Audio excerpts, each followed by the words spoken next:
یہ ایک اور غزل ہے، اس کے بھی اب آپ کو کچھ اشعار سناتا ہوں۔ یہ ہے کہ نفس پرستی لے جاتی ہے دور خدا سے بندے کو، نفس پرستی لے جاتی ہے دور خدا سے بندے کو، رہ جاتے ہیں کچھ پچھتاوے انسان کے تنگ ہونے کو۔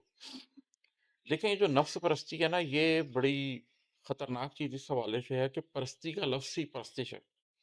جیسے ہم کہتے ہیں بت پرستی، تو یہ شرک ہے۔ نفس پرستی ہمیں محسوس نہیں ہوتا، لیکن ہمارے اندر ایک مشرک پیدا کر دیتی ہے۔ اگر میں فتویٰ بازی نہ بھی کروں اور کسی کو اس بارے میں مشرک نہ بھی کہوں، تو شرک خفی تو کم از کم اس سے ہم کہہ ہی سکتے ہیں کہ ہماری ذات کے اندر ایک شرک خفی پیدا ہو جاتا ہے۔ اس کی بڑی چھوٹی چھوٹی مثالیں بھی ہیں۔ اگر آپ یہ سمجھتے ہیں کہ میری ترقی میرے باس کے ہاتھ میں ہے اللہ کی بجائے، اور ہر وقت یہ سوچتے رہتے ہیں کہ باس کو کیسے پلیز کرنا ہے، تو آپ کیا کر رہے ہیں؟ آپ نے باس کی پرستی شروع کر دی ہے۔ آپ کہیں گے نہیں نہیں نہیں یار، میری پاس ضرورتیں ہیں، ترقی چاہیے ہے، یہ ہے وہ ہے۔ اچھا، پھر آپ اپنی ضرورتوں کی پرستش کر رہے ہیں؟ نہیں، پھر پتہ چلے گا وہ ضرورتیں بھی ایکچولی کیا ہیں، دال روٹی تو سب کو ملتی ہے، وہ آپ کے نفس کی کچھ خواہشیں ہیں۔ تو کیا آپ نفس کی پرستش کر رہے ہیں؟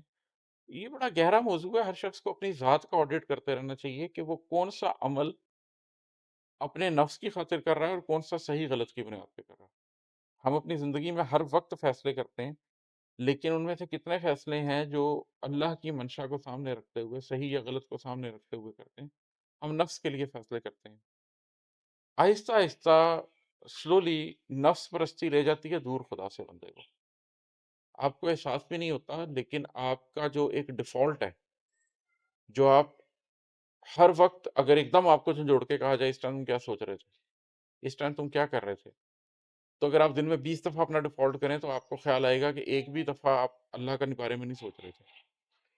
آپ اپنے کسی کولیگ کو، کسی دوست کو کہہ دیں کہ رینڈملی تم نے دن میں 10 مرتبہ کسی بھی ٹائم رینڈملی، یا آپ رینڈم الارم لگا دیں موبائل پہ کہ اس نے رینڈم ٹائمنگز پہ دن میں 10 دفعہ بجنا ہے، اور اپنا آڈٹ کریں کہ جب یہ بجے گا اس وقت میں کیا سوچ رہا ہوں گا ایگزیکٹ اس لمحے۔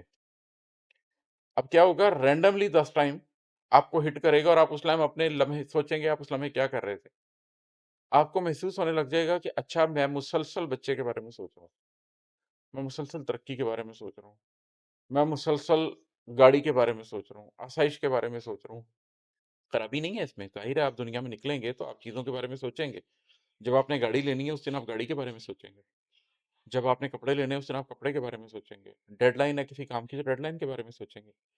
لیکن ان سارے ویریبلس میں ایک کانسٹنٹ بھی تو ہونا چاہیے۔ اگر آپ کو جواب یہ آئے کہ جی میں 10 دفعہ میں نے الارم لگایا ہوا ہے، اور پچھلے 100 دن سے یہ ہو رہا ہے کہ 7 دفعہ تو رینڈم چیزیں ہوتی ہیں، کبھی بیوی، کبھی صحت، کبھی ترقی، کبھی گاڑی، کبھی کچھ کبھی کچھ، لیکن ایوریج 3 دفعہ میں اللہ کے بارے میں سوچ رہا ہوتا ہوں، میں کہوں گا اچھا اس کا مطلب ایک کانسٹنٹ موجود ہے جس کے بارے میں تم دن میں بار بار سوچتے ہو۔ لیکن اگر آپ کہیں جی بیچ میں 5 7 7 دن گزر گئے، 10 دن گزر گئے، میں سوچ ہی نہیں رہا تھا اللہ کے بارے میں، تو پھر آپ کیا سوچ رہے تھے؟ میرے پاس اکثر لوگ آتے ہیں کہتے ہیں جی کہاں سے شروع کریں؟ بھائی میں تو ہر میٹنگ میں ایک نیا مشورہ دے دوں گا، اس لیے کہ کروڑوں طریقے ہیں۔ بات تو سیلف آڈٹ کرنے کی ہے نا، اپنی ذات کا آڈٹ کرنا ہے۔ ابھی میں نے بیٹھے بیٹھے یہ طریقہ بتا دیا آپ کو کہ یار اس طرح کر لو۔ کسی نہ کسی طرح اپنا محاسبہ کرتے رہو کہ آپ ہو کدھر، کیا سوچ رہے ہو؟ اگر اسی وقت اللہ فرشتوں کو بھیج دے جان لینے کے لیے تو کدھر ہو؟ نفس پرستی لے جاتی ہے دور خدا سے بندے کو۔ یہ رفتہ رفتہ لمحہ لمحہ اللہ سے دور ہوتے جاتے ہیں۔ کہتے ہیں نا جس پل غافل اس پر کافر، ٹھیک ہے؟ وہ جو غفلت کے پل ہیں وہ بڑھتے چلے جاتے ہیں، بڑھتے چلے جاتے ہیں، بڑھتے چلے جاتے ہیں، رہ جاتے ہیں کچھ پچھتاوے انسان کے تنگ ہونے کو۔ پھر آپ پیچھے مڑ کے دیکھتے ہیں تو زندگی ہاتھ مٹھی سے جیسے ریت چلی گئی ہوتی ہے، اس طریقے سے زندگی نکل گئی ہوتی ہے۔ پھر آپ دیکھتے ہیں ان لوگوں کو جنہوں نے ساری زندگی نماز نہیں پڑھی، بڑھاپے میں جب اٹھا بھی نہیں جا رہا تو مساجد میں جا رہے ہیں، جوڑوں میں درد ہے، کرسی پہ بیٹھ کے پڑھ رہے ہیں، بہت مشکل سے اٹھ رہے ہیں۔ کیا سوچتے ہوں گے اس وقت کہ کاش جوانی میں جب ہمت تھی تبھی یہ نمازیں پڑھی ہوتی۔ آپ دیکھ لیں مساجد میں جا کے ہر نماز کے بعد، ایون شام کی نمازوں میں بھی جب چھٹی ہو چکی ہوتی ہے، بوڑھوں سے بھری پڑی ہیں، پہلی پوری صف بزرگوں سے بھری ہوتی ہے، کرسی پہ آدھی صف میں کرسی پر لوگ بیٹھے ہوئے ہوتے ہیں۔ تو وہ جو آخر میں آپ کو پچھتاوے تنگ کر رہے ہوتے ہیں نا، اس شروع سے ہی اپنا آڈٹ کریں، اس کو ایک محاسبہ کریں تو جس لمحے آ جائیں فرشتے، جس لمحے ہو اذن سفر،